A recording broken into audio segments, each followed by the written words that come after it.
Episode 3 of the podcast. I am stressing to the absolute maximum before we get into this. We have 2 weeks until our April release. I just started printing today, so I should be done by the end of this week. But I feel like that I have not been on top of this release, and now that we're having releases every single month, I feel like I cannot miss a day. And I feel like that now, which is funny because that's exactly what we're getting ready to talk about, is motivation. And I get this question, I don't know, at least a few times a week, asking me, where does my motivation come from? And I always give the same answer.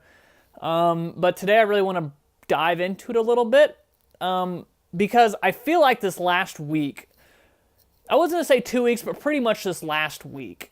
Yeah, let's just go with the last week. I felt like I have not been enthusiastic about everything that we have been doing. And I think it's odd to hear someone say that, especially in my position that has a team that's helping them and doing all that. But every single day is not a grand slam for me as much as people think that it is. I try to portray that it's not, but I know that in the position that I'm in, because so many people want to be in this position, not necessarily in my exact position running a clothing line in the fitness industry, although there are some people that want to do that. There are some people that come and watch this for that, which is great.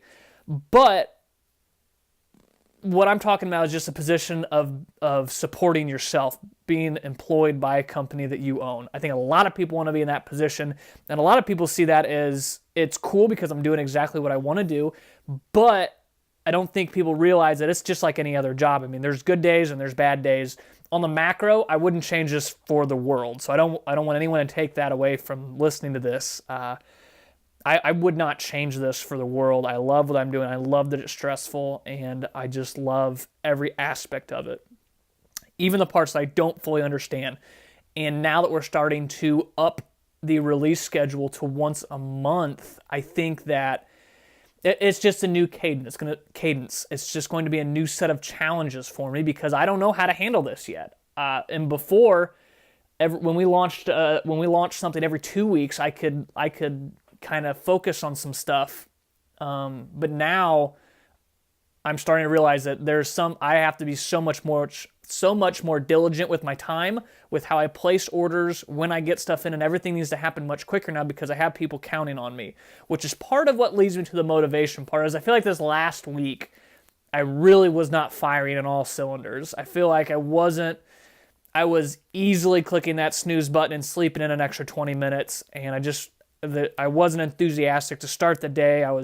Once I got going, it was fine, but some days I didn't get firing on all cylinders until like 9, 10, 11 o'clock in the morning, which is usually fine when I had 2 months to prepare for a release, but now that time has been cut in half and I have to ship out stuff to our team members to get pictures, and I've got other people depending on us and counting on us now, I feel like it's where I spend my time it has to take more precedence. I have to start prioritizing stuff on this next. So we're going to be fine for April since we have 2 weeks and I'll be done printing this week. But for the May release, I'm going to have to start switching some things up. But motivation, let's step back and talk about that for a minute. So whenever someone asks me what my motivation is, I usually give the exact same answer. I tell them that my motivation comes from you guys getting comments, people saying that the brand has changed their life, or that they appreciate the brand, or that something that we have sold them has changed their mindset, or anything like that. And yes, 100%, that is still my motivator. When someone asks me who I look up to, that's what the answer is. I don't have like a figure that I say, I want to be like them when I grow up. I don't really have a whole lot of that. I draw all my motivation from not letting you guys down. And that's kind of how I pin it in my head is if I don't do something, then it's letting you guys down.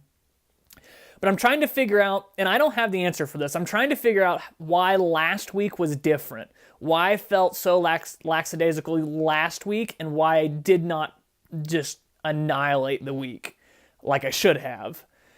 And I don't think I have the answer. And I think that's odd for some people because they realize that I'm in this really cool position and every day is not a rock star day.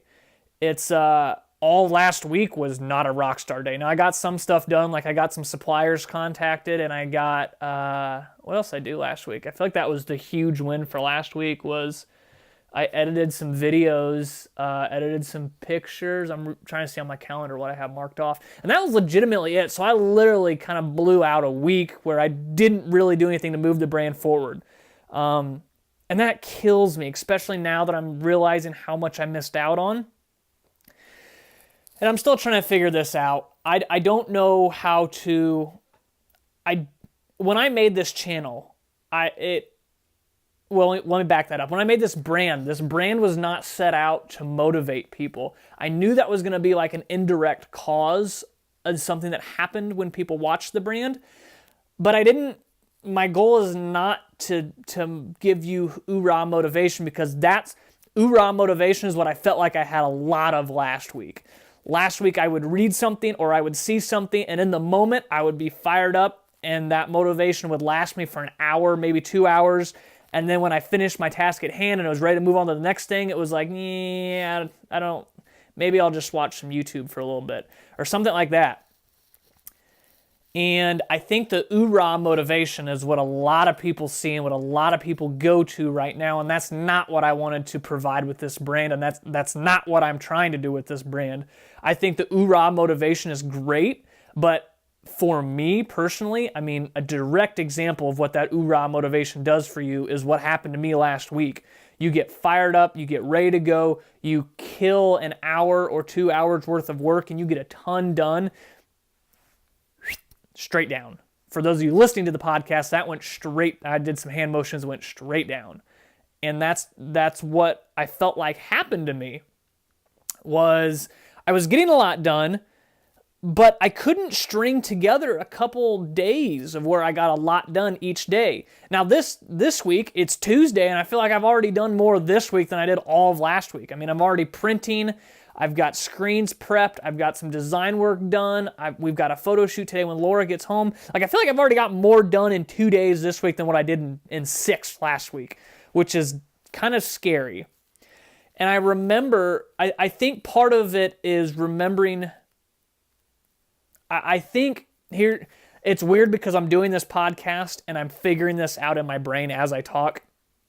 When I think back to when I had a ton of just blind motivation, when I think back to the first release, when I think back to some of the other releases, I mean, there were times when I legit would come home from work, I would print until 5 in the morning.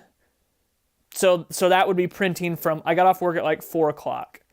I would get home at 4:30, print until 5 a.m., sleep for an hour, wake up, pound an energy drink, and then go back to my 9 to 5, okay? Which my 9 to 5 was actually 7 to 4, whatever. But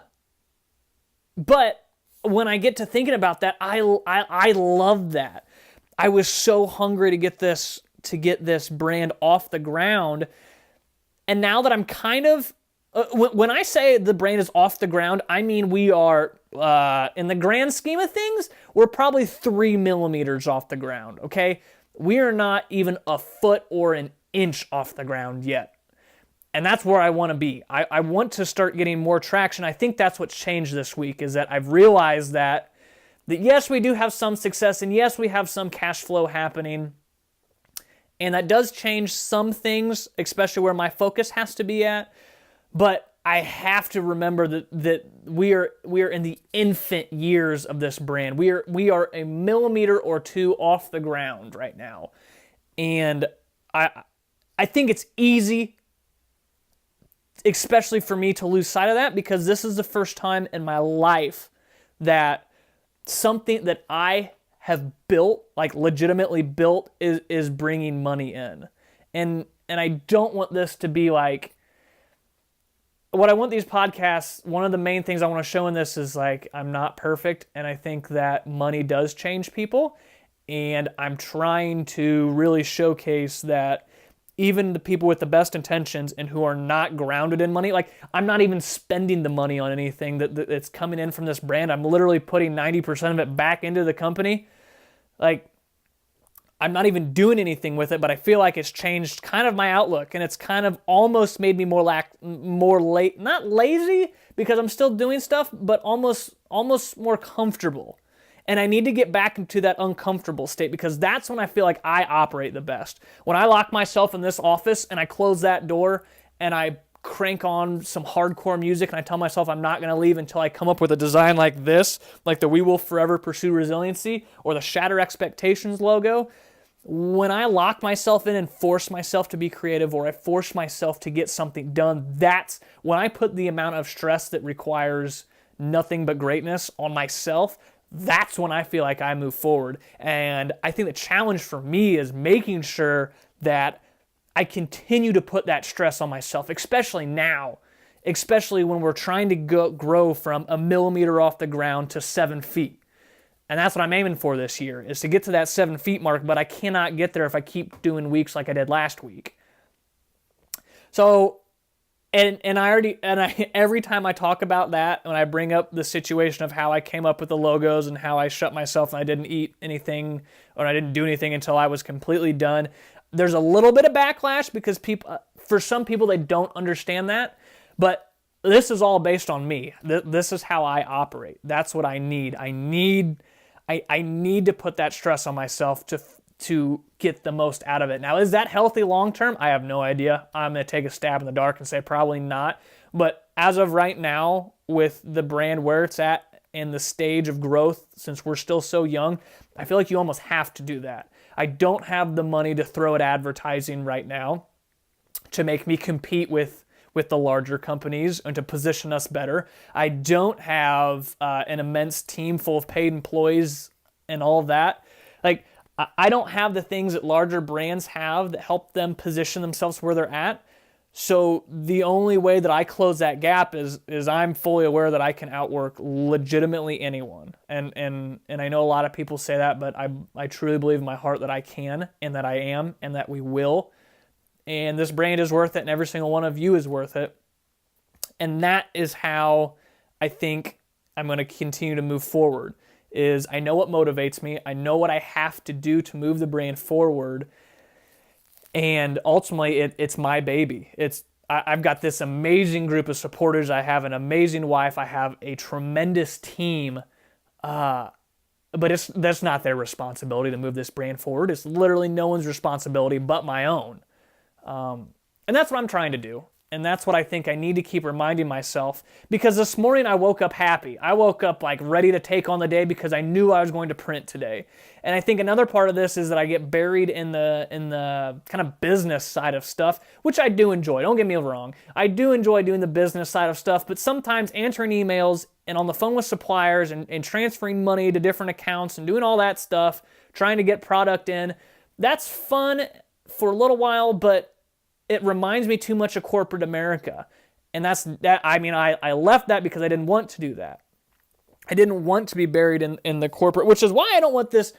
I know I talked about this a few times, but I don't want this. I'm not trying to be the next Nike. I'm not trying to be the next Under Armour, because that's going to put me right back in corporate America where I'm having sub meetings about what's going on with XYZ. And I'm not trying to do that. I will be perfectly content if we can grow to a size, but that sustains me and like a core team of people. But I will easily cap sales and stop and cap how much money we have coming in before I become the next Under Armour or Nike or any of that. And that's why we handprint stuff is because, to an extent, the people that tell me that it's not scalable are correct.